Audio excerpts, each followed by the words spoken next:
obrigado. Começo por cumprimentar todos os presentes e não posso deixar de agradecer, apesar de ser da casa, a oportunidade que me dão de estar aqui assim a refletir deste posto tão central, debater questões tão importantes como aquelas que nos têm reunido. Eu gostava de chamar a atenção que estamos na segunda parte da terceira sessão dos Estados Gerais, seguindo a primeira que se realizou no Porto e que tinha como tema forte a gestão da mudança. A segunda, em Évora, tinha como tema forte a reorganização dos cuidados, se quisermos. E olhando para o programa desta sessão de Coimbra, apetecia-me dizer que o tema forte são as pessoas, ou seja, o SNS e as pessoas, porque de facto em todas as mesas, em todas as participações, estão sempre ou as pessoas, ou os cidadãos, ou os cuidadores, enfim, estão realmente uma preocupação sensível. E quando se fala de transformação do SNS, transformação, salvaguarda, enfim, porque há muitas maneiras de transformar, a mais radical é acabar com ele, como porventura alguns terão esta ideia criativa, mas aquilo que nós entendemos é que realmente vale a pena continuar a apostar num Serviço Nacional de Saúde, com todas as características que quer a Constituição, quer a Lei de Bases, quer enfim o Estatuto do SNS lhe dão, garanta aquilo que é fundamental, que é o direito à proteção da saúde, que a Constituição garante aos cidadãos portugueses e às pessoas que vivam em Portugal. Para falarmos destes temas, e já foi dito que temos só realmente 3 dos 4 previstos oradores, eu começava por convidar o Sr. Professor Manuel Antunes, que infelizmente para nós não vai poder estar connosco até ao fim da mesa, mas vai ter que sair logo de seguida, mas que não precisa de apresentações, muito menos em Coimbra, mas eu diria que em todo o país. Aliás, como de manhã ficou à vista, o CHUC é uma instituição nacional pela sua implantação, e se há serviço do CHUC que tem seguramente implantação nacional, eu penso que ninguém tem dúvidas que o primeiro e durante muitos anos único centro de responsabilidade integrado no Serviço Nacional de Saúde era o Centro Cardiotorácico de Coimbra. E, portanto, penso que mais do que esta apresentação não será necessário, é só enfatizar estas. Foi membro do Conselho, é membro do Conselho de Administração e da Fundação para a SNS, é cirurgião cardiotorácico, professor catedrático convidado da Universidade de Coimbra e presidente da Caritas de Coimbra, e é nessa condição que vamos ter o gosto de o ouvir falando da importância do setor social nestas matérias e a necessidade das parcerias que são tão faladas por aí. Sr. Professor, a palavra é sua.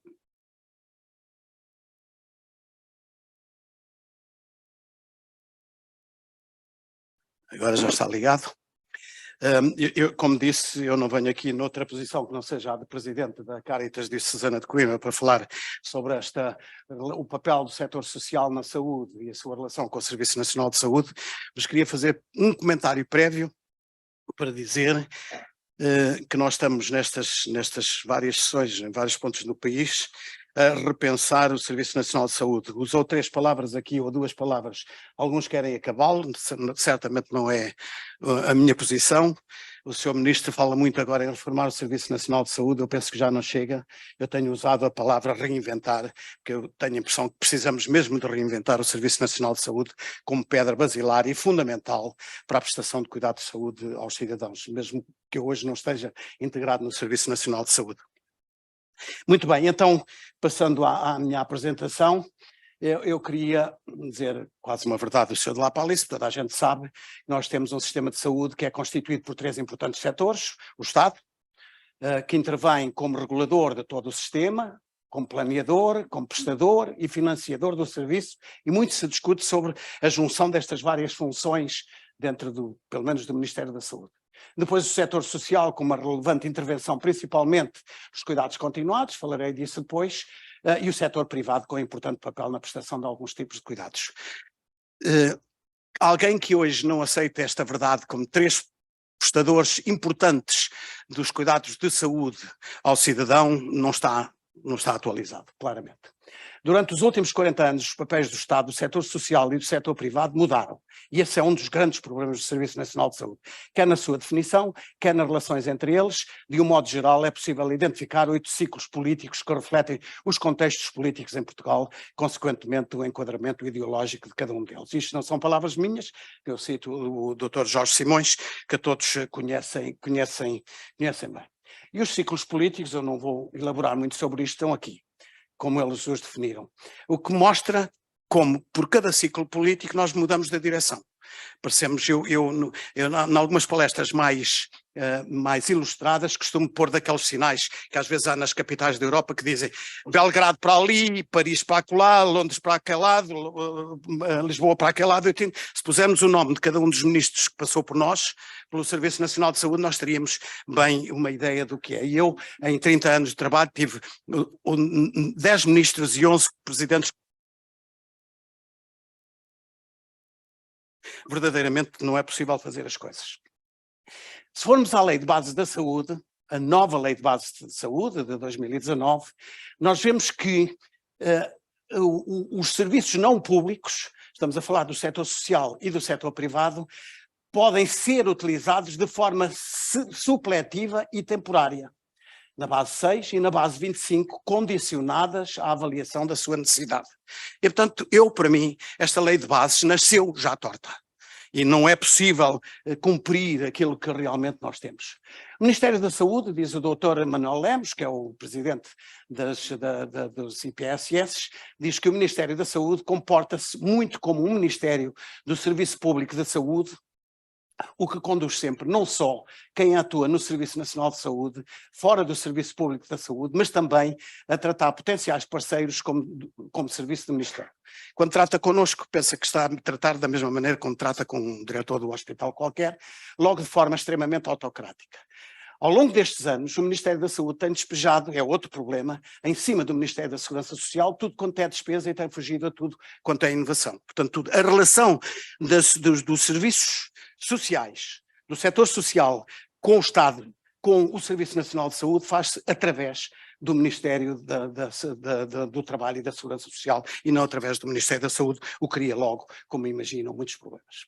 Eu não posso deixar de passar sem mostrar aqui 3 ou 4 slides, isto é da página da Caritas, só para dizer que nós temos cerca de 14 mil pessoas que apoiamos por ano, temos 929 colaboradores regulares, aliás são 974, e contamos com 129 serviços sociais espalhados por toda a área da Diocese de Coimbra, que é o distrito de Coimbra, e mais 9 concelhos de outros 4 distritos. É basicamente toda a região centro do país.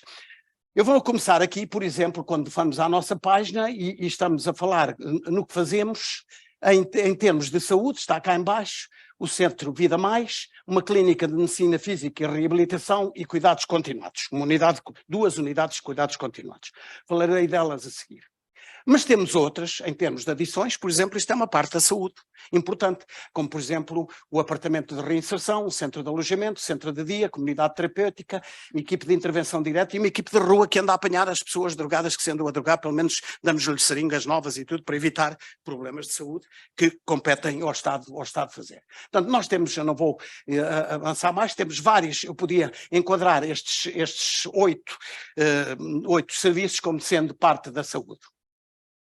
Ora bem, daqui para a frente deixo a Caritas e falo em geral, no setor social, na segurança social e saúde, que estão de costas voltadas, e numa relação que é desigual e quase sempre unidirecional, como aliás disse no início, em relação à maneira como o Ministério da Saúde nos trata, e trata o próprio Ministério do Trabalho e da Segurança Social, porque nós temos uma ótima relação com a Segurança Social distrital, mas a maior parte das vezes eles dizem, não sei. Nós não podemos decidir, não é só para nós, e portanto passamos a vida a lutar contra este tipo de fantasmas.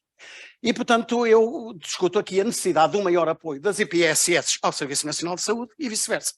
E começo primeiro por o apoio das IPSS ao Serviço Nacional de Saúde, através, por exemplo, dos hospitais. Nós não temos nenhum hospital Mas as Misericórdias têm meia dúzia de hospitais no país. Trouxe esta fotografia do Hospital da Misericórdia da Mielhada, só para ter alguma ilustração. E eles têm um grupo muito relacionado com a saúde, em que o Estado, houve uma reunião recente, não vejo daqui a data, mas verão ali no canto superior esquerdo da figura, o Primeiro-Ministro, por exemplo, a dizer: estamos aqui a dar mais um passo no cumprimento do programa do Governo para a área da saúde, e cujo principal desígnio passa por um Serviço Nacional de Saúde mais justo e inclusivo, que responda melhor às necessidades da população. Referiu o Ministro da Saúde, acrescentando: um Serviço Nacional de Saúde mais justo e inclusivo faz-se com respostas de proximidade e humanização. Não vou ler isto tudo, mas naquele acordo iriam permitir contratar mais de 80 mil consultas, 13 mil cirurgias entre ambulatório e convencionais, adiantou a Ministra da Saúde. Ora, fala-se assim muito, mas depois a prática não conduz a estes números. Como eu vou dar um exemplo de um hospital aqui na região de Coimbra, em Miranda do Corvo, o Hospital Compaixão, que faz parte de uma IPSS, que é chefiada por um colega nosso, médico, que há muito tempo se dedica basicamente àquela IPSS, construiu um hospital novo, o Hospital Compaixão, que tem 50 camas e que anda há 7 anos que está construído e que anda ainda à espera que o Ministério da Saúde entenda que, estando apenas a 20 km de Coimbra, está numa zona de serra onde é difícil de chegar e onde há uma população que seria atuada. Houve alguma alteração, recentemente ele abriu, mas abriu para ser utilizado apenas como unidade de cuidados continuados. Havia lá umas camas que a gente precisa de poupar no hospital, vamos pô-las ali e pronto, e os utentes depois seguem. A Fundação continua à espera do Ministério da Saúde, assina acordos de cooperação dos equipamentos, como radiologia, ecografia, TAC, colonoscopia, está muitíssimo bem equipado, eu tive a oportunidade de visitar, portanto, dá-se aqui uma no cravo e outra na ferradura. Vamos falar na Rede Nacional de Cuidados Continuados Integrados. O ano passado, os hospitais do Serviço Nacional de Saúde tinham mais de 1000 pessoas com alta clínica, mas que ficavam nas camas, a ocupar as camas do hospital porque tinham razões sociais, não tinham família para o receber, não tinham outra maneira e estavam ali à espera que alguém os acolhesse. Estima-se que isso corresponde a mais ou menos a 3% dos pacientes internados. 3% pode parecer um número baixo, mas se olharmos para o conjunto dos hospitais do país, são pelo menos 2 milhares ou até 3 milhares.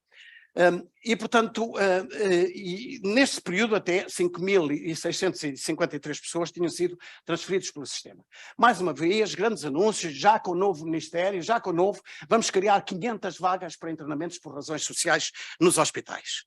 Logo a seguir, saiu um decreto-lei, uma portaria, que regulava esta maneira como estes doentes, estamos a falar não de utentes, mas doentes, sempre estavam nos hospitais, eram transferidos para estas IPSS, para camas que eles tinham, para continuar a trabalhar nesta rede de cuidados continuados. Nós recebemos alguns nas nossas coisas, nós temos 2 unidades de cuidados continuados e uma para grandes dependentes, portanto, mas se nós ficávamos, era assim, eles são transferidos para lá, nós aceitámos participar no programa, mas ficávamos de saber, são transferidos para aqui e depois. Até quando? Por quanto tempo? Há aqui alguma história de continuidade, porque eles não vão ter mensalidades. São lá colocados, havia um pagamento básico que não chega para pagar os custos, nem metade, e portanto nós ficamos agarrados àquilo, quisemos participar, quisemos fazer um esforço nacional, mas depois não há ninguém que decida o que é que se vai fazer a seguir àqueles utentes. Havia de se programar, nas outras unidades de cuidados continuados, quando se dá alta, se não forem de longa duração, é para estarem 1 mês, que pode ser prolongado até 2 meses. E depois o que é que fazemos? Pomos simplesmente no caixote do lixo, não podemos fazer isso, como é evidente. Portanto, por exemplo, as vagas em estruturas residenciais das pessoas idosas, a alocação foi feita com base num valor mensal de 1.400 euros por pessoa, sem prejuízo no que estava no artigo 7º, porque há alguns que é menos, mas ficou esta dúvida sobre a duração, era de 6 meses, depois entendeu? E depois para onde é que vai? Isso não está estabelecido de maneira nenhuma. Portanto, nós preenchemos uma lacuna no Serviço Nacional de Saúde, aquilo não havia descrição em relação aos utentes que seriam admitidos, as fontes de financiamento foram mais ou menos definidas, com as dúvidas que eu tenho, diversas tipologias de cuidados, o aumento sustentado de admissões, são os pontos fortes, mas havia os pontos fracos que se põem aqui nesta lista, que são as dúvidas que eu tenho. Eu, pelo tempo, vou avançar um bocadinho mais rapidamente, penso que tenho tempo em relação ao número de diapositivos que tenho aqui, num simpósio que foi realizado recentemente sobre exatamente a continuidade dos cuidados entre a saúde e o social. O Dr. Hugo Ramalho dizia que o modelo de funcionamento ajustado ao nível da dependência dos doentes e não por diária do doente. Porque isto era feito por diária, não importava depois se eles ficavam ou não ficavam. Nós podemos suportar até determinada altura e depois não os podemos fazer. Num outro simpósio, realizado aqui há 2 anos, a presidenta da Caritas Portuguesa, os presidentes das Misericórdias, da Confederação Nacional das Instituições, o CNIS, e da Caritas Portuguesa, organizaram este simpósio. E foi dito pela Presidente da Caritas Portuguesa, num contexto tão complexo como aquele em que vivemos e com problemas também tão complexos do ponto de vista social e de saúde, não podemos ter para problemas heterogéneos respostas típicas, e é aí que acabamos por ter alguma dificuldade. Eu diria muita, porque a Caritas Portuguesa é uma umbrella, eles não tomam cuidado contra ninguém, apenas mais ou menos superintendem, e depois são as Caritas regionais, as Caritas diocesanas que têm que resolver os problemas. Ela observou que a saúde e a ação social acontecem em todas as idades agora, nós começamos a ter problemas, já vou mostrar a seguir, e temos de nos preocupar com a continuidade de cuidado em todas as áreas, seja a ação social, seja a saúde. Isto é, nós devíamos ter aqui um contínuo em que, se fosse possível, irem para lá e depois, quando eles tiverem que voltar para o hospital, e vou ver quais são as dificuldades, voltariam para o hospital, e temos aqui verdadeiramente uma colaboração de uma continuidade em termos dos cuidados continuados. Diz o Dr. Manuel Lemos que é um exercício fantástico de coragem, de dedicação e de responsabilidade manterem muitas unidades em funcionamento por causa do desfinanciamento total em que nós estamos hoje. Eu chamo a atenção para o facto que todos estes serviços que eu estou a falar são serviços que, pela Constituição, pertencem ao Estado. É o Estado que devia estamos a supri-los com a ajuda que é possível, na maior parte de coisas, suportando individualmente as organizações metade das despesas, e é por isso que ainda recentemente 2 misericórdias no país tiveram que declarar falência, e outras 2 estão a estudar com a banca a possibilidade de manter contacto. Temos, portanto, aqui um peso crescente dos doentes idosos, que inclui agora utentes idosos com doença, que é uma coisa diferente, alguns não são tão idosos quanto isso, modelos segmentados de prestação que são inadequados, que exigem modelos integrados de aproximação à comunidade e prevenção e domiciliação até em vez de... Por exemplo, nós já tivemos na nossa experiência, isto aqui volto para a Caritas Diocesana de Coimbra, um serviço de apoio domiciliário integrado. Durou 3 anos, foi um projeto que correu bem, e vejam, eu vou falar depois, penso que isto aponta aqui, que nós tínhamos o centro de saúde da área, prestava cuidados médicos e de enfermagem, e nós, o serviço social e os cuidados domiciliários com ajudantes domiciliários. Com uma comparticipação financeira, ainda estávamos no tempo dos escudos, de 36 mil escudos por utente e por mês. Vamos falar, por exemplo, nesta área das dependências. Estas são 2 das instituições que temos. Temos aqui, temos aqui uma lá embaixo no Terreiro da Erva, a Reduz, e temos aqui outra no Bar da Rosa, que os residentes em Coimbra saberão muito bem o que são 2 áreas com alguns cuidados. Nós temos um projeto que, por acaso, termina no fim deste mês, lá para a Reduz, que é o que vemos assim, que dá uma prestação onde temos 7 técnicos de ação social, técnicos de segurança social e tudo, e recebemos 6.600 euros por mês para pagar isto. Não chega para pagar os funcionários, muito menos a renda da casa. Por acaso a casa agora é nossa, o prédio é nosso, a água e a luz e essas coisas todas, as seringas e tudo, Não dá. Em boa verdade, o projeto já dizia que era participação da IRS 60% a 80% e a Caritas de Susana de Coimbra com 20%. Portanto, nós temos que arranjar alguém que pague esses 20%, alguém que nos dê esse dinheiro, porque eu ouvi uma vez um utente dizer, então, mas eu tenho que pagar porque isto não é da igreja. E eu perguntei logo, a senhora foi à missa no domingo? Não, não foi. Se é que se tivesse ido, eu perguntava quanto é que deu de esmola, não é? Para saber como é. As pessoas pensam que o dinheiro surge assim de qualquer maneira e de facto não surge de qualquer maneira. Eu vou aqui até trazer agora em relação aos idosos, só para vos dizer, isto é uma fotografia que eu tirei, desculpem, não apaguei a identificação, as faces dos utentes, mas é o que temos agora. É o que temos agora, olhem para aquelas caras e vemos como é. Estas pessoas adoecem de repente. Quem é que tem que tratar deles? Como digo, os utentes são cada vez mais idosos, dependentes e doentes. As herpes acabam por ser unidades de cuidados continuados e em restantes casos nós até preferimos que eles não venham para e prestamos cuidados domiciliários, que é melhor. Portanto, nós tínhamos o de lá para cá, do Serviço Nacional de Saúde. Agora quero discutir e o daqui para lá. Isto é, das EPSS para o Serviço Nacional de Saúde. Daqui a 15 anos, o número de pessoas com mais de 75 anos duplicará. Como nós temos um problema grande. E o atendimento deixará de ser nos lares para passar a domicílio. Mas voltemos aos lares para ver quais são os problemas. Há uma associação dos médicos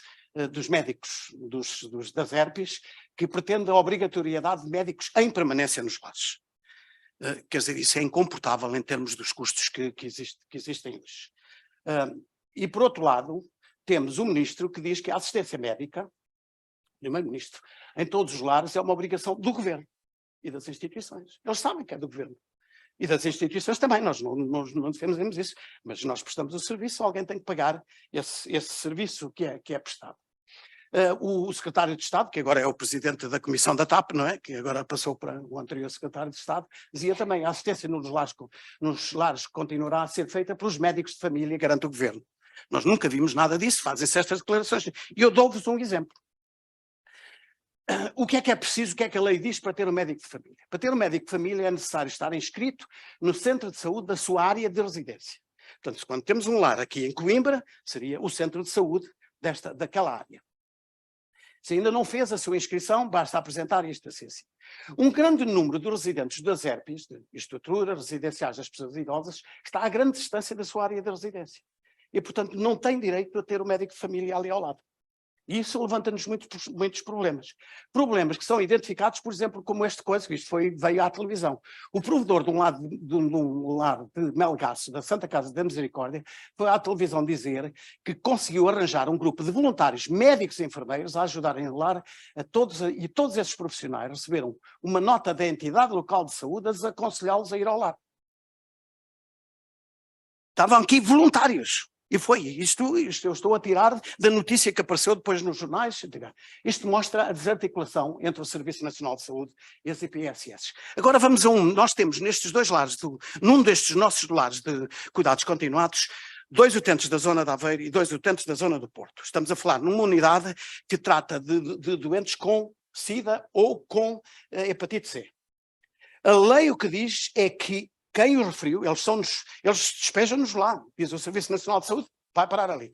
Se nós não tivermos camas, não podem parar, mas se tivermos 2 camas vazias, e eles sabem quais são as camas, porque elas são comparticipadas pela Segurança Social, pura e simplesmente despejam-nos lá. E depois disse, tem que ser vistos pelos mesmos médicos de origem. Isto é, nós temos que arranjar transporte para irem ao Porto, a uma consulta de infectocontagiosas, acompanhados por um funcionário nosso, é o dia inteiro para ir e para vir, quando temos um hospital a 1500 metros daqui. Fui falar com o diretor das infectocontagiosas, que nos respondeu a dizer que, eu falei com os colegas e os colegas acham que não. Fui falar com o diretor do hospital e disse, não pode ser. Está aqui a carta dele, o doutor Carlos Sousa, que esteve aqui esta manhã, Carlos Santos esteve aqui esta manhã, e ele respondeu logo, não, isso é a nossa responsabilidade, venho. Muito bem, resolvemos. Quando mandámos o primeiro paciente à consulta, tinha mudado o diretor de serviço. Estava uma outra diretora de serviço, não, nós não temos nada que atender estes. Falei com ele esta manhã e ele disse, não se preocupe que eu vou resolver o assunto. Mas é preciso isto. A gente, se tem conhecimento privado, particular, pessoal, com o diretor do hospital, vai falar e ele resolve o problema. trago aqui para lhe agradecer, agradeci-lhe outra vez esta manhã e agradeço agora em público. Também se falou esta manhã na questão dos balcões do Serviço Nacional de Saúde, o balcão SNS 24 no setor social, que é exatamente para facilitar esta transferência de cá para lá. E essa transferência está aqui, teoricamente estaríamos, isto foi a notícia da inauguração em Arcos de Valdevez, e que seria transmitido, mas foi já há 4 meses, depois disso não houve mais nenhuma outra, nós estamos à espera que nos venham montar um balcão nas nossas unidades. E, portanto, este é o último slide para dizer que o Ministério da Saúde e o Ministério do Trabalho e Solidariedade e Segurança Social apresentam hoje, em Arcos de Valdevez, este projeto.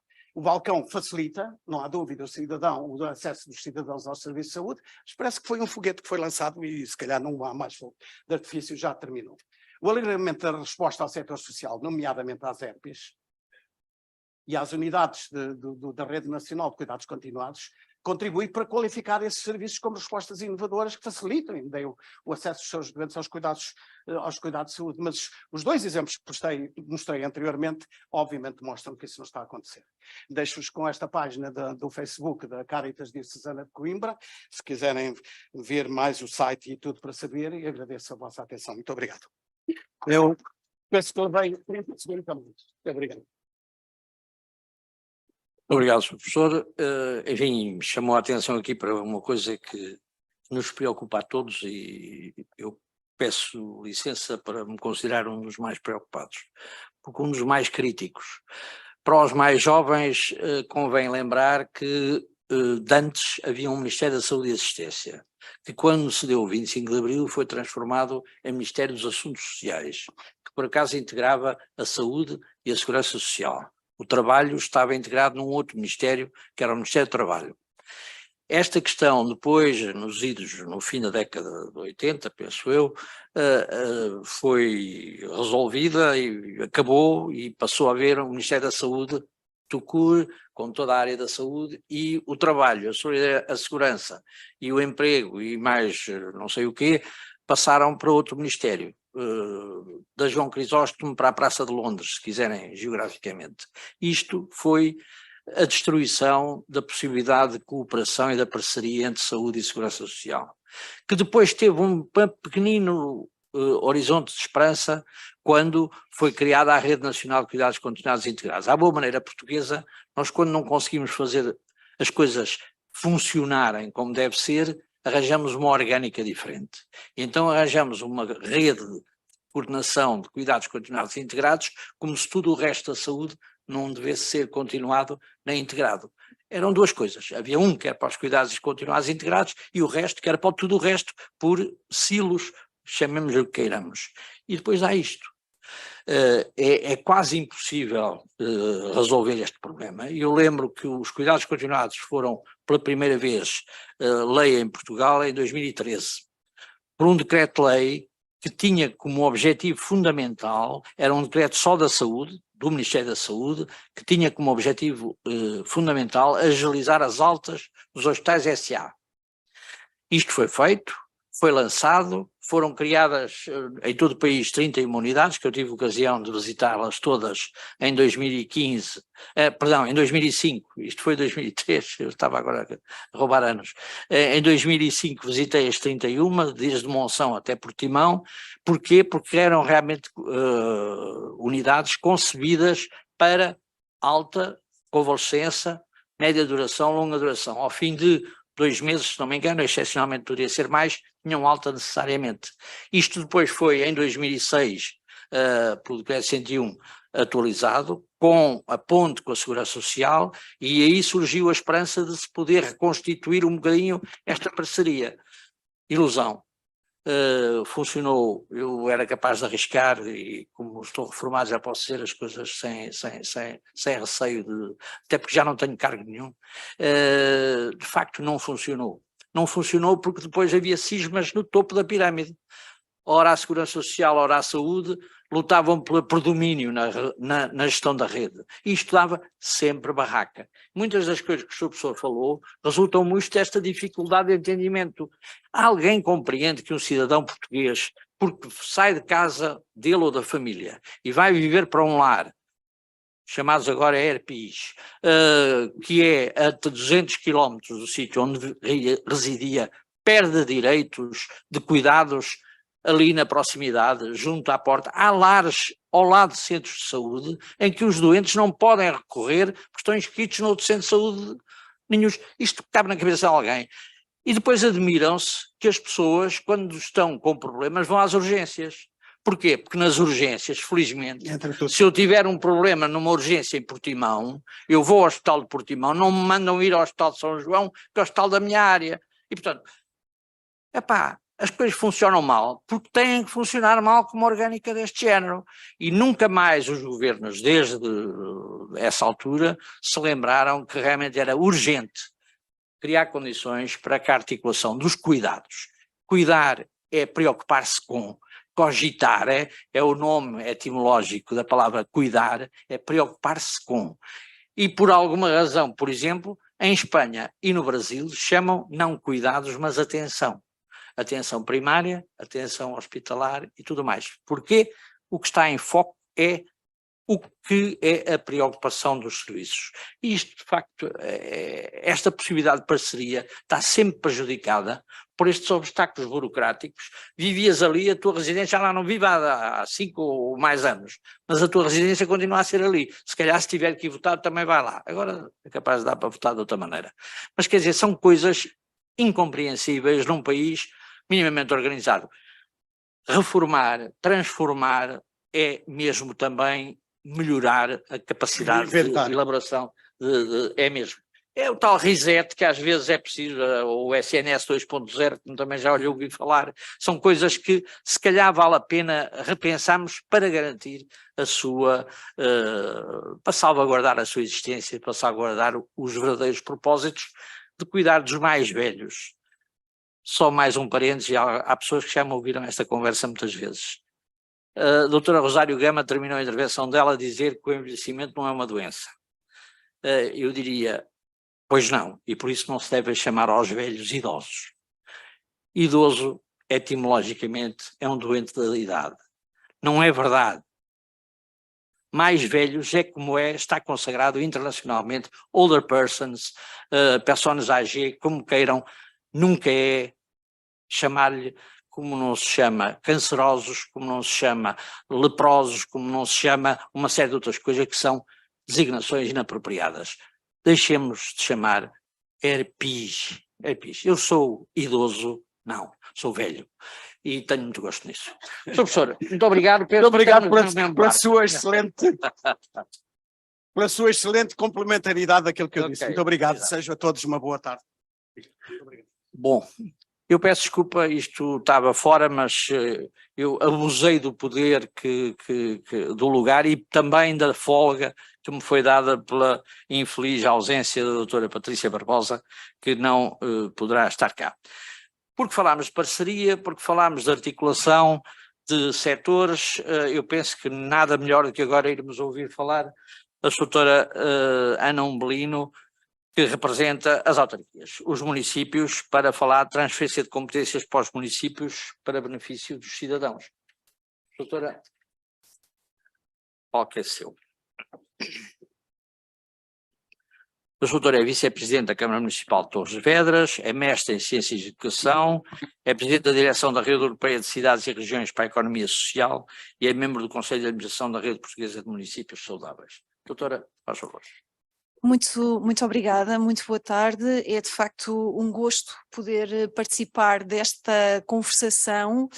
Eu gostaria em primeiro lugar de explicitar o lugar de onde falo. Já foi dito que assumo funções de autarca no município de Torres Vedras, que foi um dos primeiros municípios a assinar o auto de transferência de competências. E esse é um facto, as leituras podem ser várias, podemos ser considerados, enfim, um município borderline ou com alguns comportamentos de risco, mas ao longo da minha intervenção procurarei discorrer um pouco acerca desse ponto.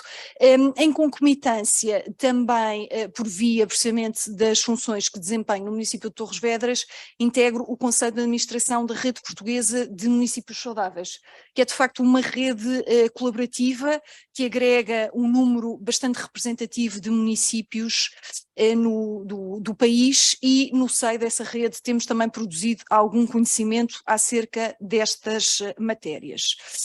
Eu, na minha humilde apresentação, aquilo que procurarei é de facto responder a este enunciado, transferência de competências para os municípios em benefício dos cidadãos, porque me parece verdadeiramente que este processo de transferência de competências deve ser avaliado desde logo do ponto de vista das suas finalidades, propósitos e objetivos.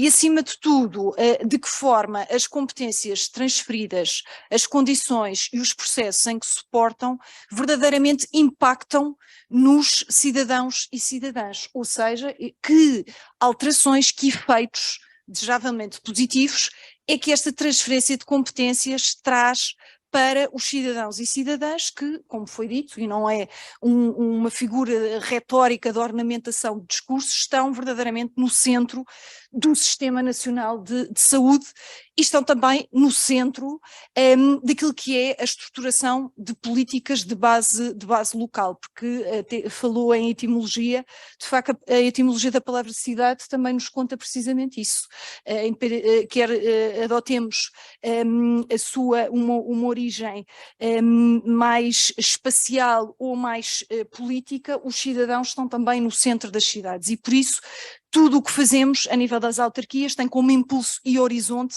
a qualidade de vida e o bem-estar dos cidadãos e cidadãs. Eu gostaria, por isso, de procurar, desde já, desconstruir alguns conceitos que são reiteradamente utilizados quando falamos de transferência de competências. Aquele que avulta desde logo é sempre a proximidade. Reconhece aos municípios que, de facto, por força da proximidade, constituem um nível de governação mais próximo dos cidadãos e cidadãs e que essa proximidade lhes confere capacidade para, com mais acuidade, identificarem aqueles que são os problemas, as necessidades e as aspirações das pessoas comuns. E, paralelamente, construírem conhecimento acerca desses problemas, necessidades, aspirações, ativando recursos comunitários, porque a proximidade permite também o exercício, como dizia, da atenção, que fiquei a saber, não é apenas uma atitude estética, mas também ética, relacionada com o cuidado, e de facto essa atenção torna visíveis recursos comunitários que de forma criativa podem ser compostos e recompostos, alicerçando soluções inovadoras. A proximidade também, reconhecidamente, permite convocar os cidadãos e cidadãs e envolvê-los em processos participativos, beneficiando daquela que é a sua inteligência e criatividade. Estas são, diria, as virtualidades da proximidade. Eu creio, no entanto, que existe um discurso muito mitificado relativamente à capacidade dos municípios para resolverem todos os problemas com os quais os cidadãos se confrontam. E isso leva-nos àquilo que chamaria o paradoxo da proximidade. Porque se por um lado os municípios, os autarcas, enfim, todos estes atores identificam os problemas das pessoas comuns, a intensidade, o impacto desses problemas na vida das pessoas, não dispõem paradoxalmente de todos os instrumentos e de todos os meios, não obstante o que foi dito, para resolverem esses problemas. Porque existem problemas que são complexos, são mantidos por causas interdependentes e que a sua solução reclama uma integração ao nível dos diferentes níveis de governação e uma articulação entre diferentes sistemas. Eu creio que um exemplo ilustrativo do que estou a procurar transmitir é o problema da dita falta de médicos de família. De facto, os municípios não têm a capacidade de resolver esse problema de per si. E as soluções que por vezes são ensaiadas, com toda a bondade, são soluções que por vezes aumentam a competição e acentuam iniquidades a nível do acesso das pessoas à prestação de serviços de saúde, porque de facto assentam na competição. Se os municípios começam, todos eles, a apresentar benefícios para tentar captar e atrair médicos, nós vamos acentuar desigualdades territoriais pré-existentes e vamos comprometer o exercício de determinados princípios constitucionais que não são contingentes à geografia, não é? Ao local onde as pessoas nasceram e vivem. E por isso parece-me que é importante ter alguma lucidez para não cairmos em determinadas mitificações. Eu sugeria, para discutirmos esta questão, que pudéssemos atentar nos documentos legais, sem, enfim, procurar ser demasiadamente exaustiva, mas nos documentos que de facto sustentam este processo de transferência de competências para os municípios, exatamente para podermos tornar visíveis as intenções, os propósitos e fazer uma leitura crítica deste processo. Assim, a descentralização de competências parte do princípio, tal como já referi, que é possível incrementar a proximidade aos cidadãos, fazendo-os participar mais de processos de tomada de decisão e assim potenciar uma certa democraticidade, permitindo uma maior, diria, distribuição do poder. Para além disso, é referido que esta descentralização de competências tem por objetivo, paralelamente, promover a coesão territorial. Mas a minha questão é, será que as competências que estão a ser transferidas para os municípios permitem atingir estes objetivos estratégicos? Já vamos ver quais são as competências e escalpelizá-las. Não me parece de todo que, honestamente, a coesão territorial possa ser atingida, nem tão pouco o reforço da solidariedade interregional através da transferência deste quadro de competências. Admito que a coesão territorial a nível municipal possa ser reforçada através de um pensamento a nível da estruturação da própria rede de unidades de prestação de cuidados de saúde, mas parece-me um pouco ambicioso e não ajustado nem coerente com as competências transferidas, o reforço da solidariedade intergeracional. Melhoria da qualidade dos serviços prestados às populações e racionalização dos recursos disponíveis. De facto, todo o discurso em torno da descentralização de competências na área da saúde para os municípios gravita em torno destes pressupostos.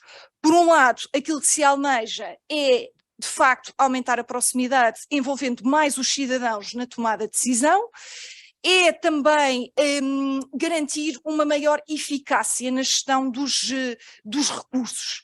Pergunto também se conseguirá atingir essa eficácia e essa eficiência em todas as dimensões da transferência de competências. Em algumas delas, tal como procurarei mais à frente assinalar, não me parece que tal seja concretizável. Mas, de facto, este é o quadro que, no fundo, cerceia este processo. Garantir que os objetivos são cumpridos, ou seja, que há eficácia, garantir a eficiência, ou seja, há ganhos em termos da gestão dos recursos por via desta transferência de competências e, obviamente, não há aumento da despesa pública. Eu gostaria de agora vos convidar a atentarmos naquelas que são as competências que efetivamente são transferidas para os municípios. A primeira remete para este ponto, de facto, a participar no planeamento, gestão e na realização de investimentos relativos a novas unidades de prestação de cuidados de saúde primários, nomeadamente na sua construção, equipamento e manutenção. Desde logo, aquilo que me parece é que, de facto, a enunciação desta competência é muito vaga, porque há necessidade de se clarificar o que é que significa participar. Participar tem fronteiras muito porosas, é importante perceber exatamente o papel dos municípios nesta participação. Por outro lado, aquilo que me parece é que, de facto, em termos de recursos humanos, como é do conhecimento geral, os recursos humanos que são transferidos para os municípios são assistentes operacionais. E por isso eu pergunto como é que os municípios podem produzir conhecimento de base local, com conhecimento contextualizado de base local, que possa informar o planeamento de toda esta rede de unidades de prestação de cuidados de saúde, se não alocar técnicos capacitados e qualificados em matéria de planeamento estratégico ou, diria, porque não é mutuamente exclusivo, estabelecer parcerias e acordos com universidades, centros de investigação que possam aportar conhecimento e que possam verdadeiramente colaborar e participar neste processo de planeamento estratégico. Não me parece possível e por isso claramente que os recursos humanos que são transferidos para os municípios são insuficientes para responder à ambição das competências transferidas. Porque, de facto, estes exercícios de planeamento estratégico obrigam a equipas dedicadas e obrigam a que sejam criados dispositivos de avaliação que vão, de facto, permitindo uma monitorização de todos estes processos e verdadeiramente perceber quais são as transformações, quais são as alterações que são introduzidas. Uma outra competência remete para a gestão, manutenção e conservação de equipamentos afetos aos cuidados de saúde primários e, de facto, existe depois ainda uma outra que remete para as questões de natureza logística. Este tem sido um ponto de discórdia entre o Estado Central e os municípios, porque de facto o que os municípios advogam e alegam é que efetivamente recebem edificados com muitas patologias, com diversos problemas e que os custos de manutenção inerentes são muito superiores àquela que constitui a verba transferida, ou seja, o que alegam é que os recursos financeiros não são suficientes para fazer cumprir estas competências com os níveis de desempenho desejáveis. Em matéria de recursos humanos, tal como há pouco referi, apenas são transferidas para os municípios responsabilidades em matéria da gestão dos trabalhadores inseridos na carreira de assistentes operacionais. Não vou fazer leituras sobre, enfim, a razão dessa opção. Aquilo que poderei dizer é que, de facto, com base na nossa experiência, este universo de assistentes operacionais é também claramente insuficiente para responder às necessidades, acrescendo o facto de se tratarem de pessoas que já apresentam elas próprias algumas comorbilidades que fazem com que a frequência de baixas, etc., seja elevada. Também alegar que a transferência de competências relativamente a este ponto em concreto para os municípios poderá potenciar a racionalização de recursos não me parece que seja crível, porque na verdade estes recursos humanos estavam integrados, no caso de Torres Vedras, no ACES Oeste-Sul, que no fundo abrangia uma série de outros municípios e por isso o universo era bastante maior e o universo ao ser maior há uma maior possibilidade de criar geometrias variáveis para compensar baixas ausências, sendo o universo mais pequeno é mais difícil essa gestão dos recursos humanos. Uma outra competência transferida remete para a participação nos programas de prevenção da doença com especial incidência na promoção de estilos de vida saudáveis e de envelhecimento ativo. Bom, os municípios já há cerca de 2 décadas, de forma sistemática, que têm vindo a estruturar políticas de promoção de hábitos e estilos de vida saudáveis e também desenvolver políticas de base local de promoção do envelhecimento não só ativo como saudável e participativo. E por isso esta competência é algo que já vem a ser assumida pelos municípios, tendo em conta as suas responsabilidades em termos de inclusão e de promoção da qualidade de vida e do bem-estar para todos os cidadãos. Mas uma vez mais, e sem estar a ser redundante e maçadora, obviamente que a consecução destas competências implica recursos, implica a alocação de recursos recursos financeiros, porque obviamente que nós, para se estruturarmos programas, esses programas têm que ser concebidos, esses programas têm que ser executados e obviamente que implicam a alocação de recursos. Esses recursos não estão previstos no auto de transferência de competências, não estão inscritos.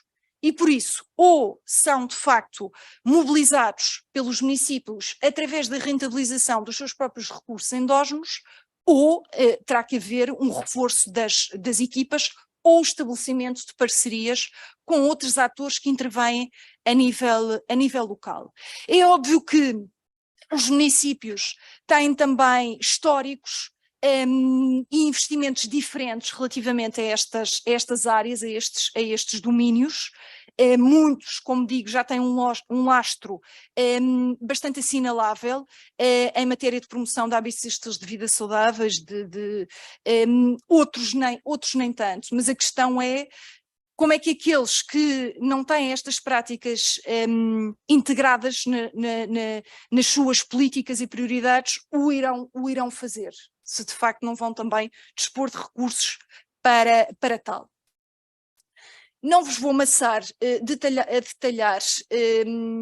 estas competências, obviamente que depois se operacionalizam e tem havido um diálogo, porque este processo de transferência de competências obviamente tem uma dimensão processual, tem existido um diálogo entre o Estado Central e os municípios, através das suas estruturas representativas, com o propósito de, no concreto, operacionalizar todas estas competências, para que de facto seja mais fácil introduzir alterações organizativas a nível dos municípios, desenvolver modelos de intervenção que de facto respondam exatamente ao que se pretende. Eu gostaria apenas agora de fazer novamente o exercício de atentar naqueles que constituem os objetivos estratégicos da transferência de competências. E atentar mais particularmente em três dimensões fundamentais e estruturantes deste processo que de facto vinculam os municípios. O primeiro deles remete para a necessidade de elaboração ou atualização de uma estratégia municipal de saúde, o que de certa forma se interconecta com uma das competências que há pouco aludi, precisamente referente ao planeamento da rede de unidades de prestação de cuidados de saúde, sendo que, naturalmente, uma estratégia municipal em saúde é bastante mais abrangente. De facto, impende sobre os municípios esta responsabilidade. Elaborar uma estratégia municipal de saúde que esteja devidamente alinhada com os instrumentos de planeamento estratégico que são definidos a nível regional e a nível nacional.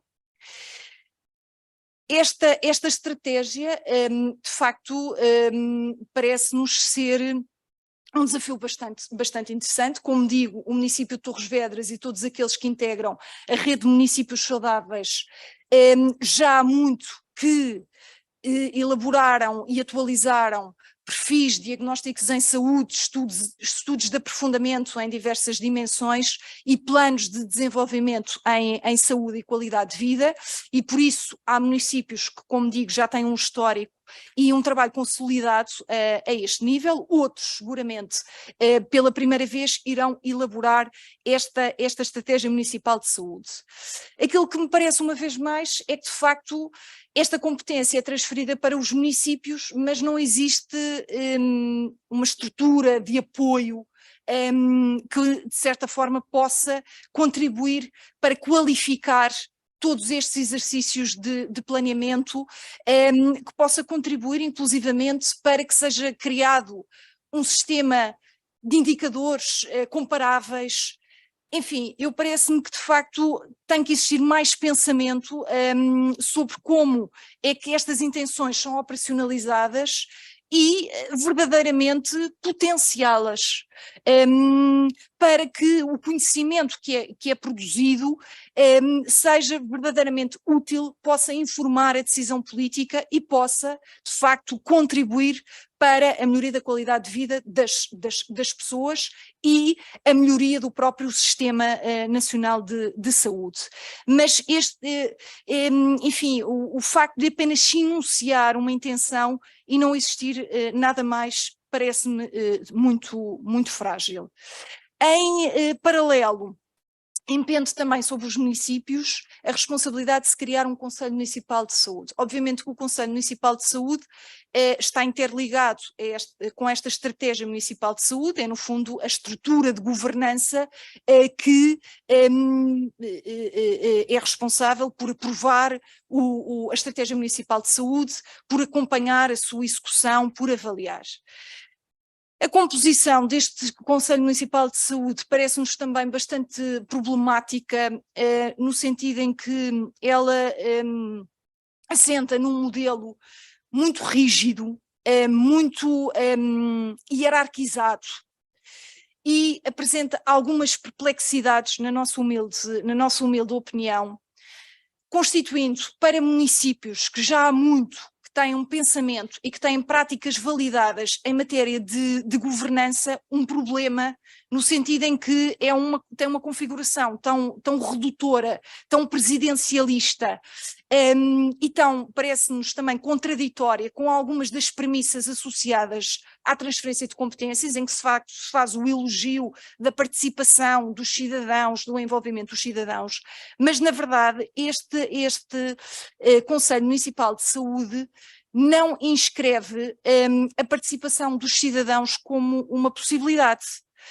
Tem uma composição definida, é presidido pelo Presidente da Câmara, nele também tem assento o Sr. Presidente ou Presidenta da Assembleia Municipal, e depois funciona numa lógica de representação que é muito redutora. Veja-se o caso das organizações ligadas à saúde. Prevê apenas que haja um representante de todas as organizações que intervêm no domínio da saúde. Ora, nós sabemos que a saúde é multidimensional e que tem uma pleiade, uma miríade muito heterogénea de atores.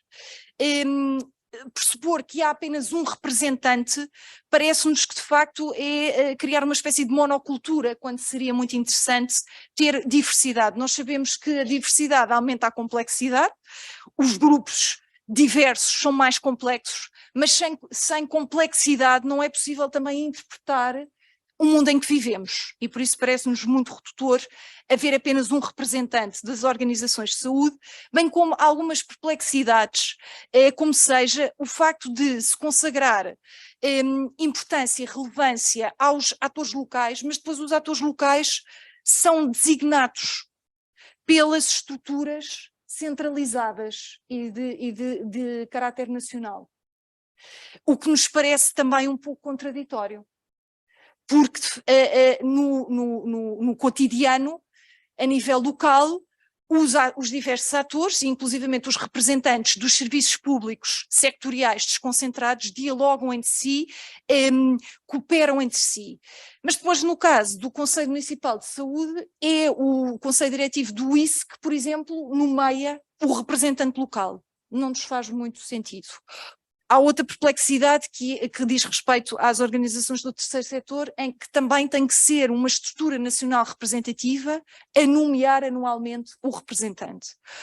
Ou seja, parece-nos existir, podemos estar a fazer uma leitura simplista ou por incapacidade e incúria própria não estar a percepcionar devidamente as intenções, mas de facto parece-nos contraditório. Se por um lado se releva a importância dos atores locais, depois parece existir um certo paternalismo ou falta de confiança para que esses atores locais verdadeiramente possam desempenhar determinado tipo de papéis e ter poder de decisão, não estando sempre dependente das suas hierarquias.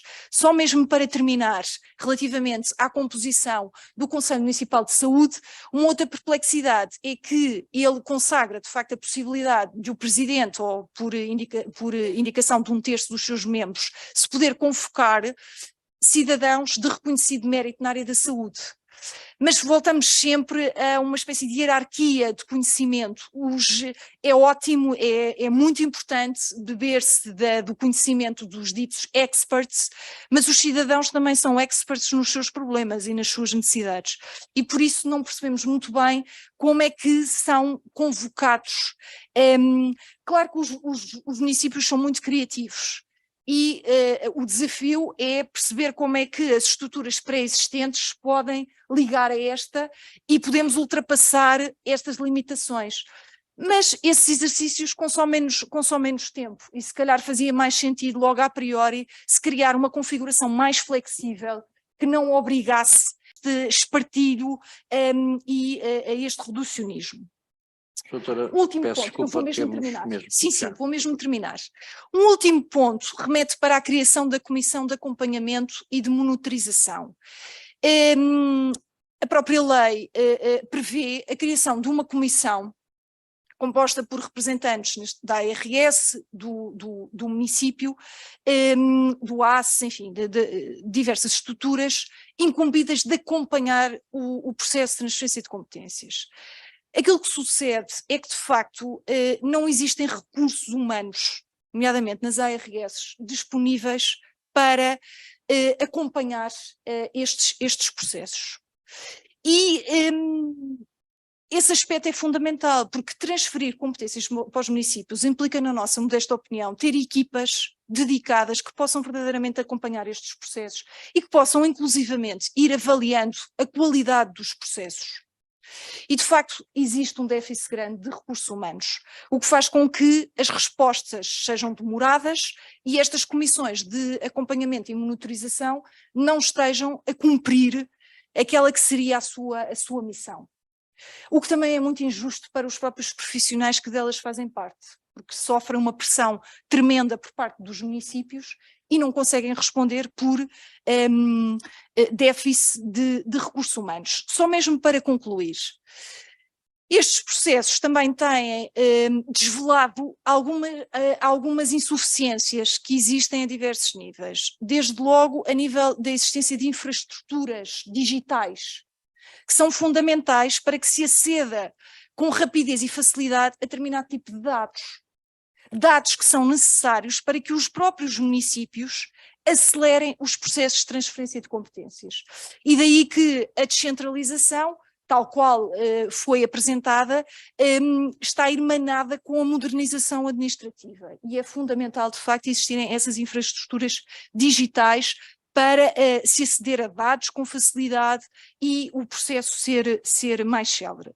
Só para concluir, parece que eu estou aqui talvez a dar uma visão um pouco catastrofista do processo, não é essa de toda a minha intenção, apenas apresentar uma visão mais crítica.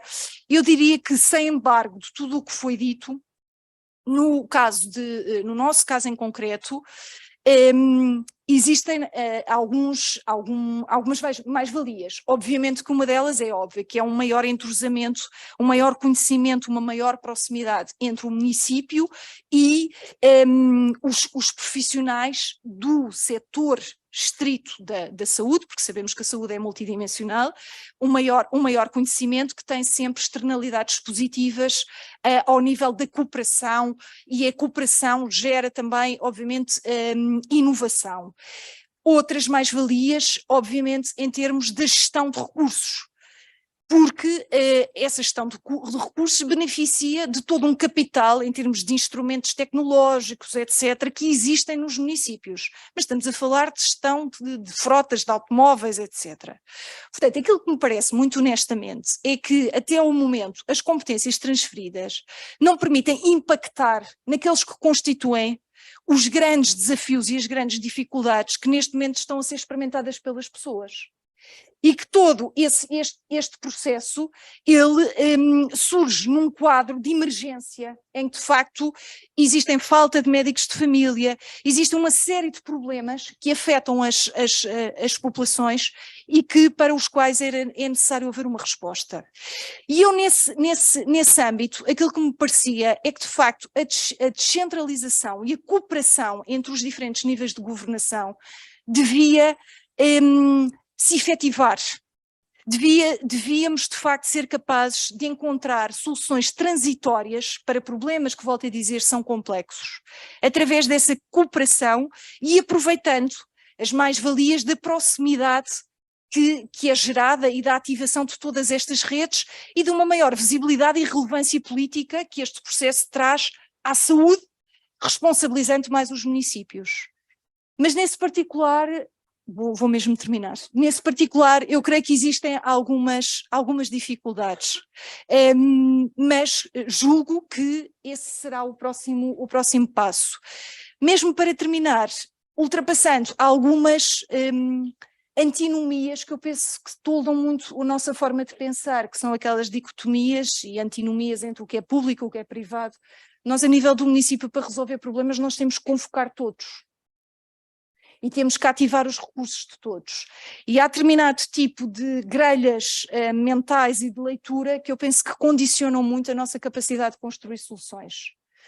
Acredito que seja possível, a nível local, construir soluções sem cair nas tais armadilhas das soluções fáceis de chamar médicos de família, dizendo que se vai oferecer iguarias regionais. Agora, obviamente, estou a caricaturar ou esse tipo de atrativos. Muito mais haveria para dizer, mas não temos tempo. Contudo, este é um processo em progresso. Muito obrigada.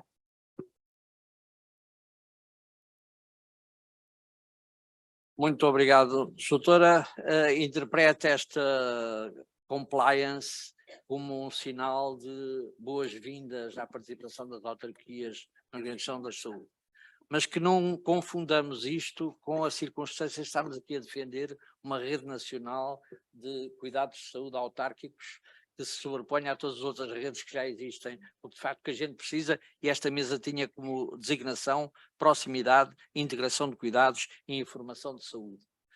A parte da informação, eu vou esperar que o Sr. Manuel Oliveira nos dê uma chega, que a doutora Patrícia Barbosa não vai estar, mas realmente a proximidade, que é uma característica inerente das autarquias, a integração de cuidados é algo que é uma carência absoluta, como se demonstrou, quer do ponto de vista da saúde com o setor social, quer com as autarquias, para não andarmos aqui todos ao mesmo.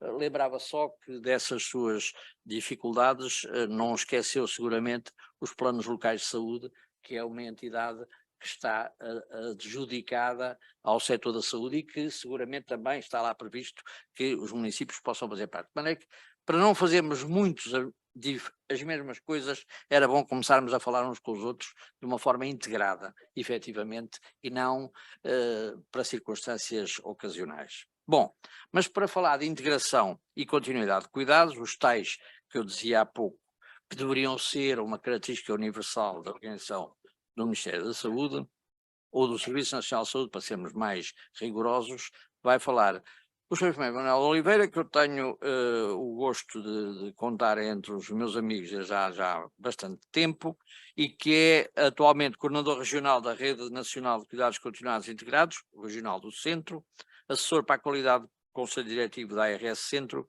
e enfermeiro especialista em enfermagem comunitária, e que tem participado, em que eu tenho assistido e sido testemunha da dedicação que ele vota, nomeadamente a esta integração de cuidados entre os vários segmentos, mesmo dentro do Ministério da Saúde, por vezes aparentemente desavindo, até talvez mais do que com as autarquias ou com o setor social. Enfim, são coisas que acontecem a quem anda nisto há muitos anos. Sr. Enfermeiro, a palavra é sua.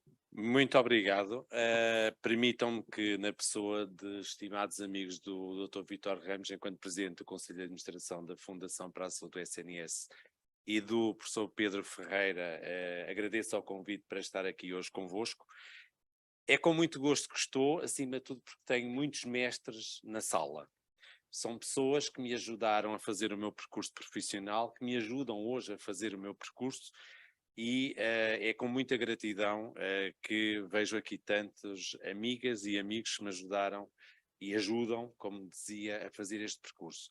E há uma coisa que eu gostaria de dizer, felicitar a Fundação por estes Estados Gerais que visam transformar o SNS, e há uma questão que eu não posso deixar de referir, na sequência daquilo que foi referido hoje de manhã e já aqui no início da tarde.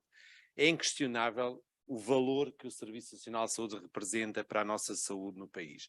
É uma conquista de abril, não está tudo perfeito, há muito para transformar, mas continua a ser o primeiro garante da Constituição da República naquilo que diz respeito à proteção da saúde. E por isso, independentemente das limitações, das dificuldades, o Serviço Nacional de Saúde está vivo, está aí para continuar e conta connosco para o defender e transformar. Feita esta observação, que eu acho que é devida, relativamente ao Serviço Nacional de Saúde, e de acordo com aquilo que foi feito em termos de endereçar, e o professor Pedro Ferreira lançou-me o desafio de focar a minha apresentação mais no âmbito daquilo que são os desafios decorrentes do envelhecimento e daquilo que é a necessidade da integração e a continuidade de cuidados, eu centraria em 3 referenciais a minha intervenção. A evidência para a mudança, é aquilo que nós já dispomos do conhecimento científico e que nos aponta a visão de futuro nesta área, alguns princípios reformistas nos modelos organizativos e prioridades para a ação. Relativamente à evidência para a mudança, e já durante o dia de hoje muito se falou sobre alguns, permitam-me a questão de focar aqui a questão das doenças crónicas, nomeadamente as doenças crónicas complexas, que são hoje um desafio para todos nós, para todos os contextos de cuidados, de saúde e também de apoio social. Cada vez temos mais pessoas com estes problemas do seu projeto de saúde, ou do seu projeto de doença, como preferirem. E nesse âmbito temos que transformar, temos que melhorar. A questão da tecnologia foi subejamente falada hoje, só destacaria um aspecto importante, que é a questão das novas tecnologias de informação e comunicação, no âmbito dos cuidados de longa duração, no âmbito dos cuidados domiciliários, por exemplo, onde a telemonitorização é hoje muito importante para que mantenhamos os cidadãos em casa e que se sintam seguros e integrados no âmbito de um sistema de vigilância, de supervisão muito seguro e que permita ter outra qualidade de vida. A questão dos fatores comportamentais e genéticos, os custos com a saúde, que nos interpela a todos, temos consciência de que os recursos são finitos para necessidades ilimitadas em saúde e é nosso dever geri-los o melhor possível para garantir as melhores respostas. E nesse âmbito, o Serviço Nacional de Saúde tem que garantir esta sustentabilidade. Eu digo o Serviço Nacional de Saúde, somos todos nós, cidadãos portugueses ou não, que residem em Portugal, ou que por cá passam, e que temos que trabalhar esta área. As alterações demográficas, a questão do envelhecimento, já foi subejamente falado hoje. Eu diria que a este nível é o grande desafio que nós temos. Nós não estamos preparados para cuidar dos velhos do nosso país e das velhas do nosso país. Eu acho que o país está atrasado, diria eu, 30 anos para cuidar dos velhos e das velhas. Onde eu já estou, eu diria quase na pré-reforma, já estou a entrar naquela fase em que já começo a sentir também a necessidade de antever um futuro para a minha saúde. E todos os dias estamos confrontados com desafios nesta área. A questão da mobilidade global, e aqui gostaria de deixar 3 notas, a questão dos fluxos migratórios. É importante percebermos que neste momento Portugal está a perder capacidade de reter os seus talentos, os seus profissionais. Estamos a perder cuidadores, sejam profissionais de saúde ou sejam cuidadores informais. As famílias estão a partir e nesse âmbito estamos a ficar com velhos e velhas sós nos seus domicílios. E isto é um desafio enorme que temos pela frente. Para além desse aspecto, é a questão dos fluxos dos imigratórios. Temos muitos cidadãos a vir, nomeadamente os refugiados, que quando confrontados com situações de doença, de dependência, ficam no nosso sistema, seja de saúde, seja ao nível social, com total desproteção. Não desproteção do ponto de vista do Estado, continua a assegurar as respostas possíveis e que nós temos ao serviço de todos, mas em termos de suporte familiar, nomeadamente. E isto traz-nos problemas acrescidos na gestão do processo de saúde destes cidadãos. E as questões das alterações climáticas, que não vou desenvolver. Relativamente, peço desculpa, ok. E aqui do meu mestre, professor Saclarides, e do nosso famoso programa, não é?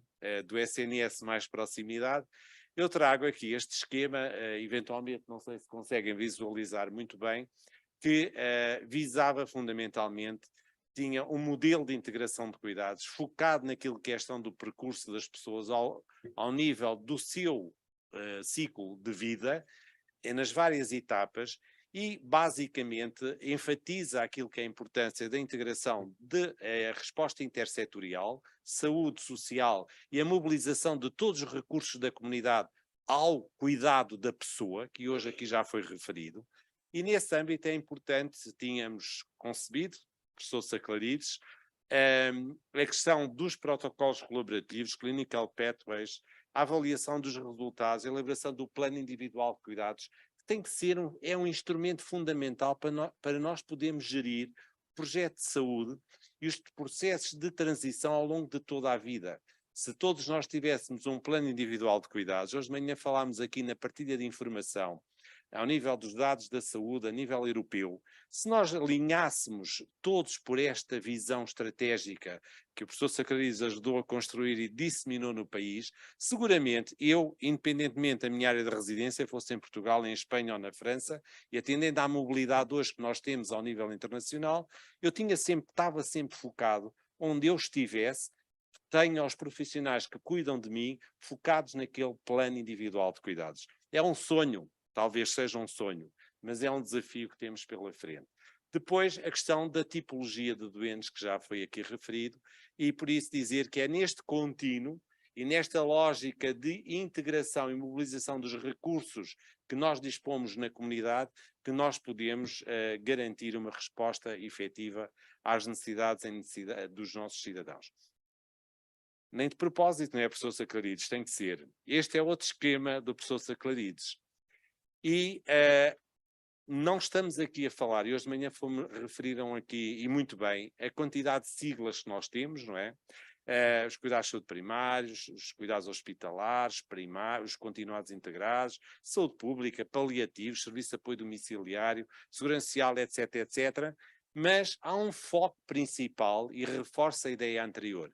O importante é o percurso individual de cuidados, centrado em cada uma das pessoas, da família e da comunidade que nós temos a responsabilidade de cuidar. E nesse âmbito há 4 princípios fundamentais.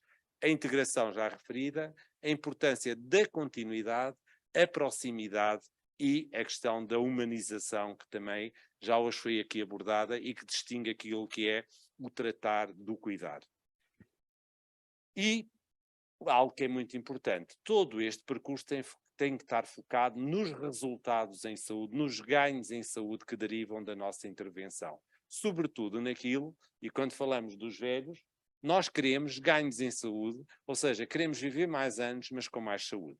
E hoje, em Portugal, vivemos mais anos, mas não significa necessariamente vivemos com mais saúde. E quando comparamos a nível internacional, ficamos muito mal na fotografia em termos de anos de vida saudáveis acima dos 65 anos. E por isso, esta deve ser uma prioridade da nossa atenção e como é que nos organizamos para melhorar a qualidade de vida e a saúde das pessoas que temos a responsabilidade de cuidar. Depois temos aqui um esquema da Organização Mundial de Saúde que é uma visão sistémica daquilo que são os cuidados de longa duração. Eventualmente não conseguirão visualizar muito bem, mas está alinhado com aquilo que eram esquemas que o professor Saclarides aqui eu usei e que tentei explicitar de uma forma muito sumária, e que tem a ver com, apela àquilo que é a intervenção dos cuidados de saúde, sem margem para dúvida, onde os cuidados de saúde primários têm um papel decisivo para a garantia da proximidade, da continuidade de cuidados, até pelo conhecimento que têm das pessoas, das famílias e da comunidade onde estão inseridos, mas também no âmbito da gestão do projeto de saúde de cada uma destas pessoas, o apelo que é ao sistema de proteção social, que falemos da segurança social e numa lógica de termos ambientes facilitadores e de suporte às pessoas que estão cada vez mais, devem estar no seu domicílio, mas para o efeito temos de ter cuidadores capacitados, como hoje de manhã já foi aqui referido, no âmbito de projetos, nomeadamente o projeto Cuidino, que foi aqui apresentado, que evidencia bem a necessidade de investirmos neste suporte e dizer também que hoje temos, e esta é uma verdade do nosso país, não podemos ignorá-la, temos velhos a cuidar de velhos. E hoje eu tenho situações de emergência de quase todos os dias. E temos que responder. E respondemos. Também é importante dizer que respondemos.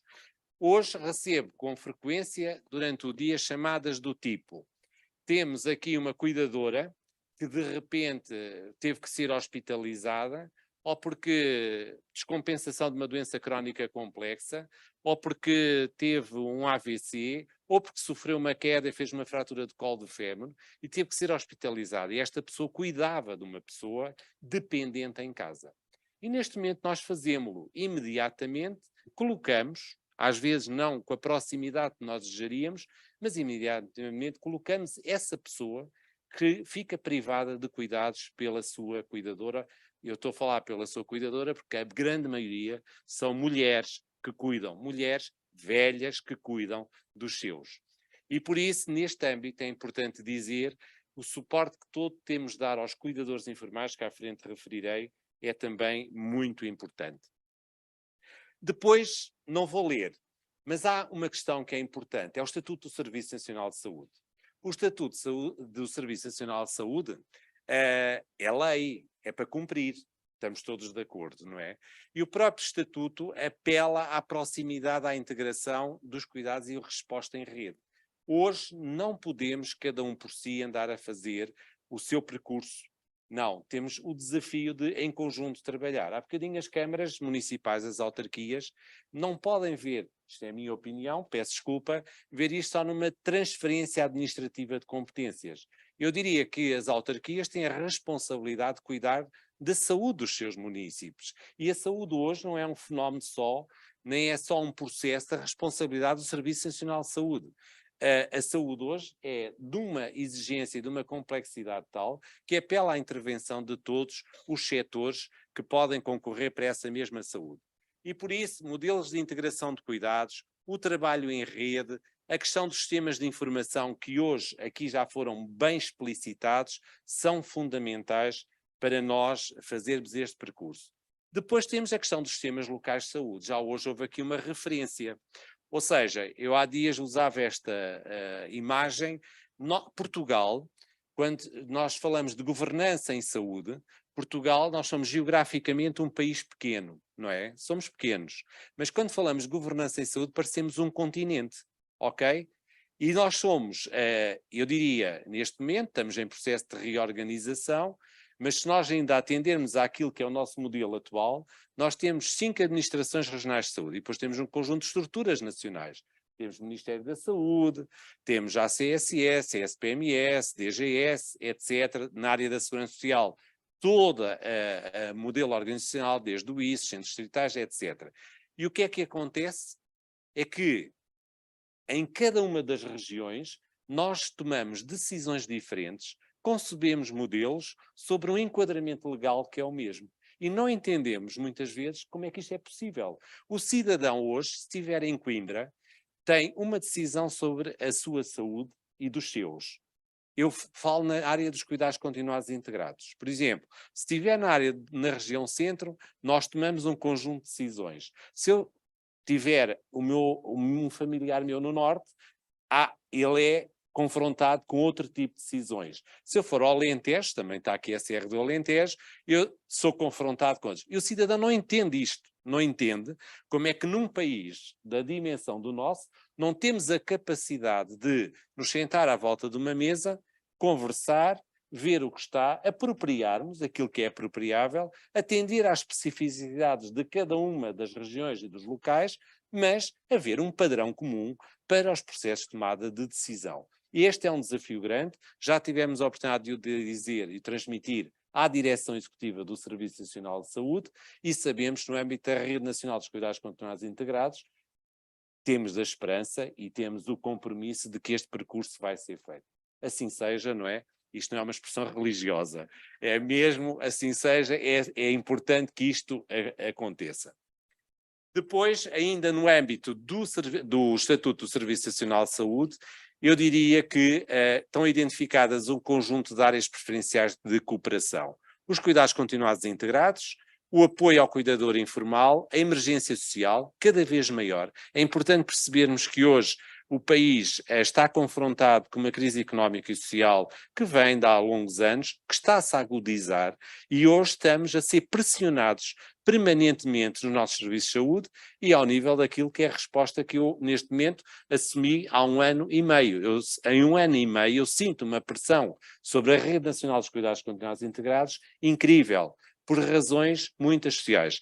Só para terem uma ideia, e eu trouxe aqui 2 números só, 2, 3 números, só para terem uma ideia, a questão do internamento das pessoas nos hospitais por razões sociais não é um problema exclusivo dos hospitais. E agora vamos à região centro. Nós temos um sistema de monitorização bimestral daquilo que é os nossos doentes ao nível da Rede Nacional dos Cuidados Continuados Integrados. Dados de ontem, da nossa última monitorização, nós temos neste momento na nossa região 467 doentes a aguardar uma resposta social. Isto representa 17% da capacidade instalada ao nível das unidades de internamento. Destes, 15% estão a aguardar uma vaga reservada, estão sinalizados para uma vaga reservada junto à Segurança Social. 15% da capacidade instalada. E outra questão que levanto, e um convite que vos deixo, é que nós temos que começar a pensar que temos que nomear, temos que identificar quem é que nos vai no futuro representar. Porque neste número de doentes que nós temos 64 que estão com processos no âmbito do Ministério Público, no âmbito do regime maior acompanhado. E a morosidade da justiça é incrível. Nós estamos anos à espera de uma decisão judicial que diga que aquela pessoa tem o direito de ser representada por A, por B, por C, que até pode ser alguém de uma instituição que gira os bens, o património daquela pessoa para prosseguir a sua vida. E temos estes doentes internados na rede à espera desta decisão. E por isso será uma prioridade seguramente que o sistema judicial também defina, passa a redundância, prioridades para estes processos de tomadas de decisão. Quando eu avanço com estes números, é importante dizê-lo que temos que pensar nesta lógica da integração de cuidados e com o setor social, nomeadamente, e inovar e encontrar novas respostas sociais. E daí a Rede Nacional dos Cuidados Continuados Integrados não pode ser como é que é dizer, a linha de fim, ou seja, para todas as nossas necessidades em saúde e de apoio social. Há um compromisso, temos que repensar a rede, eventualmente repensar os critérios para as várias tipologias e eventualmente pensar em novas tipologias. Até porque hoje os nossos velhos e as nossas velhas que estão em casa ou que estão nos lares, ou nas ERP, como o Dr. Locha estava a referir, que também não partilho da denominação, ok, mas é o que temos, cada vez mais têm necessidade em cuidados de saúde.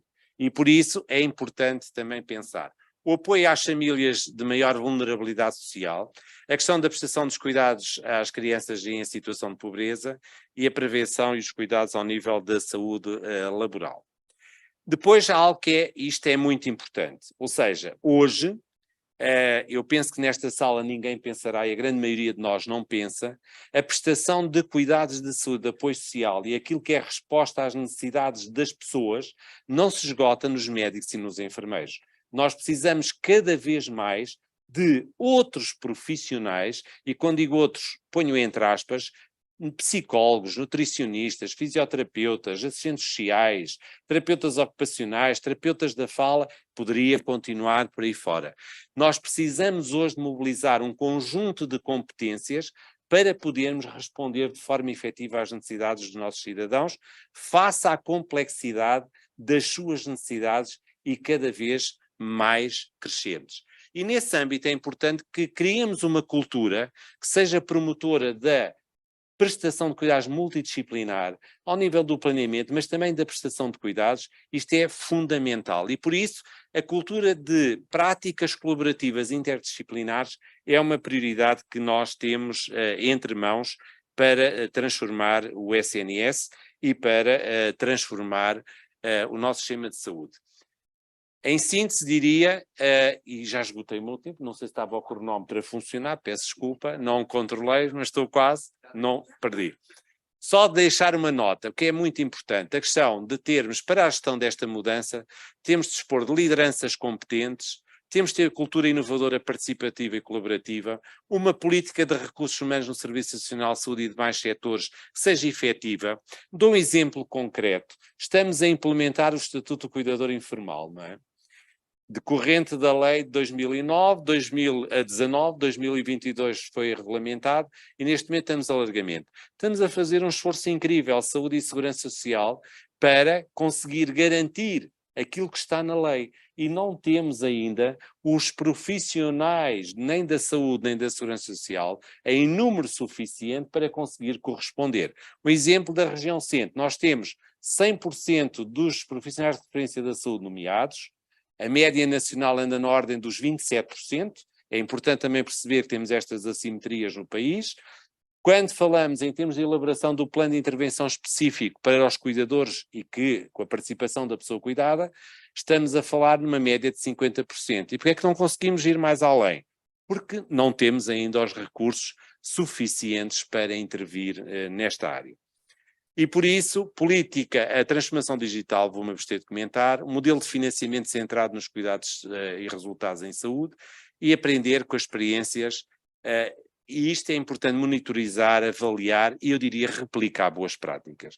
Nós temos bons exemplos no país de integração de cuidados, nomeadamente ao nível dos cuidados de longa duração, na gestão da doença crónica e complexa, e parece que não avançam. Já estão avaliadas, já estão identificadas, já demonstraram o seu valor e não avançam, não conseguimos replicar.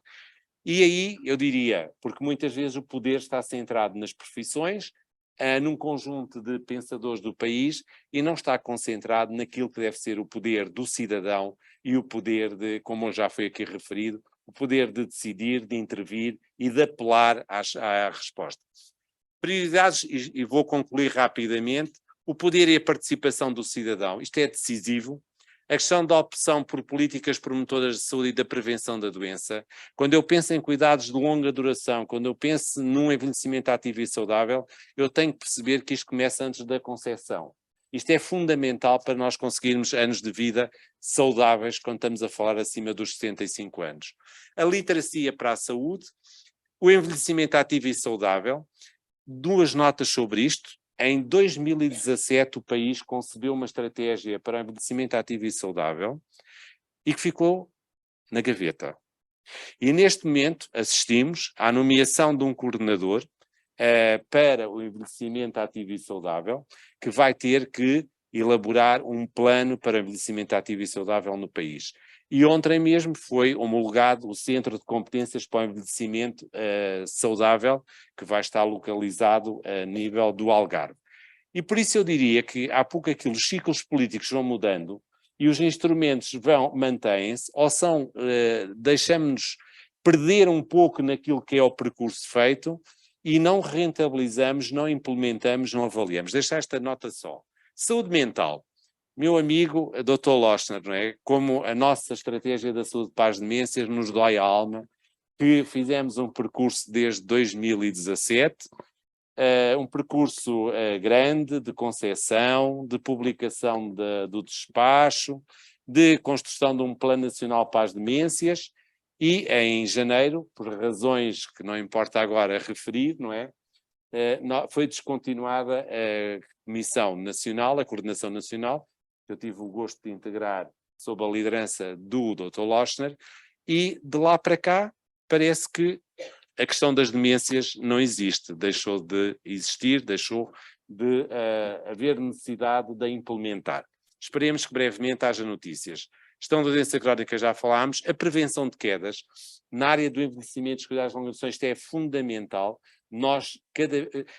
Eu diria, enquanto nós vamos andando e vamos falando e vamos conseguindo manter as nossas atividades de vida diária, vamos sobrevivendo. Quando nós entramos numa situação de dependência, as coisas tornam-se extremamente difíceis para todos nós. Porque as nossas famílias, muitas vezes, não têm capacidade também, nem financeira, porque não podem deixar de trabalhar para cuidar, etc. E por isso é importante a prevenção de quedas, a questão dos maus tratos, a inclusão, vou só destacar aqui a questão da qualificação da Rede Nacional dos Cuidados Continuados e Integrados. A rede não pode, 3 tópicos, a questão do financiamento, nós não podemos continuar a financiar a rede com base em taxas de ocupação, não chega hoje, no início se calhar era a única hipótese, hoje temos que discriminar positivamente que ao nível da rede tem um desempenho superior, investe, melhora o desempenho diariamente, não é com uma taxa de ocupação de 85% que eu consigo conseguimos as melhores respostas, porque eu tenho a unidade cheia, cumpro os 85%, garanto financiamento máximo, 100%, mas até me dá jeito que o doente lá permaneça e lá vá continuar, não pode ser. E as unidades da rede são as próprias a estarem interessadas em rever este modelo de financiamento e que temos que encontrar outras variáveis para discutir. Estas são matérias que nós já apresentámos à direção executiva e que há vontade para pensar, lançar a discussão e mudar. Diria, a questão da inovação ao nível das respostas da ação social são decisivas, pelo que já foi aqui referido, e um sistema judicial atento às pessoas. Já referi este aspecto. Temos que priorizar o regime maior acompanhado. A área da saúde mental é uma área tão crítica, tão crítica. Nós hoje, eu estava a falar de velhos e velhas, vou terminar, mas não posso aqui ignorar as pessoas com doença mental grave que nós temos no nosso país e que temos uma rede nacional também na área dos cuidados continuados e integrados de saúde mental, mas estamos a perder os seus cuidadores. Os pais, as mães, estão a partir. E estes cidadãos estão a ficar abandonados ao seu destino. Ou estão internados nas nossas unidades e com os problemas que por muitas vezes acontecem, ainda hoje recebi um mail, todos os dias recebo um mail, ou um telefonema a dizer que temos aqui uma pessoa que não tem condições para se manter porque o contexto não está adequado. E depois não temos muitas vezes as equipas com as competências necessárias para gerir estes processos destas pessoas. E por isso, esta área da saúde mental é uma área que tem que ser pensada. Permitam-me aqui um desafio maior, cuidar de quem cuida, os cuidadores informais. Já foi aqui referido nesta sala, nós cada vez temos mais, são mulheres, são velhas a cuidar de velhos, muitas vezes a cuidar de filhos, também, das tais pessoas com doença mental grave e que carecem da nossa intervenção. O Estatuto do Cuidador Informal é uma oportunidade, venham os recursos, à vontade, mas também há que ter capacidade no país de harmonizar a implementação, porque as assimetrias são imensas. Este é o esquema do professor Pedro Ferreira, ok? Para tudo isto, não é? Nós temos que identificar o valor deste processo de integração, de proximidade, de continuidade de cuidados, para que também os nossos políticos e os nossos cidadãos em geral compreendam aquilo que são as necessidades de investimento ao nível da saúde, ao nível do social e de todas as áreas para garantir as melhores respostas. Antes de terminar, e estamos em Coimbra, eu não posso deixar de fazer aqui uma citação, não é? Evocando Zeca Afonso. E Zeca Afonso diz isto, fica para a reflexão para o fim de semana, se convido todos a refletir. Dizia, a velhice não se enjeita, como o lixo da calçada. País que os velhos enjeita não é país, não é nada. Muito obrigado e tenhamos a capacidade de construir, transformar e reformar o Serviço Nacional de Saúde. Volto a dizer aquilo que disse no início. Continua a ser o primeiro garante da nossa saúde. Estimemos aquilo que temos e não desculpem a expressão, não percorramos o caminho da sua distribuição, porque sob pena de desperdiçarmos aquilo que é um bem maior que Abril nos trouxe. Muito obrigado.